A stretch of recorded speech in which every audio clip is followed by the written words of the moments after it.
नमस्कार साथीहरु, स्वागत छ तिलक लाइफ एनर्कमा। आज मेरो फार्मको कटिङको तयारी मुङ्गरहरुको छोटो भिडियो लिएर आएको छु।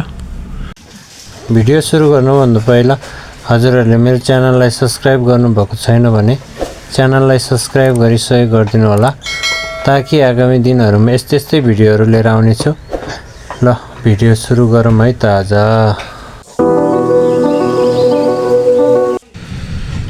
यिनीहरु चाहिँ भाले र माउहरु हुन्। यिनीहरु यो कालो भाले, सेतो माउ भर्खर बच्चाहरु छुट्याएर राखेको। यिनीहरु नि माउै हो, भाले लागिसकेको। यिनीहरु यो 1.5 महिना भएको हो भाले लागेको।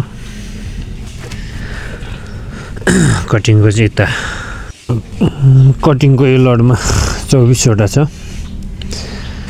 यिनीहरु सबै यहाँ 5 वटा छ। यता छ अरु। यिनीहरु सबै 8 महिना पुरा भएको हो। यिनीहरु 8 महिना पुरा भएको। यिनीहरुको वेट चाहिँ 75 देखि 82-85 सम्मको छन्। यिनीहरु स्थानीय लोकल कालो भएको भएर वेट अलि थोरै नै छ। हामीले 9 महिनामा कटिङमा पठाउने गरेको थियो। यो लडमा अलि छिटो 1 महिना छिटो भयो। किन छिटो भयो भने यिनीहरु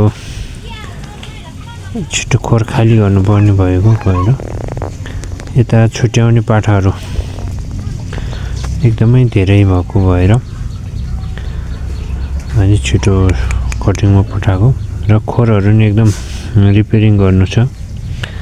यिनीहरु 100 दिनको 9 वटा छ। खोर एकदमै भत्काउने यिनीहरुले। अनि यता माउसँग छुट्याइसकेको र यहाँबाट अर्को ठाउँमा छुट्याउनै पर्ने छ। सानो ठाउँमा यहाँ 15 वटा राखिएको छ।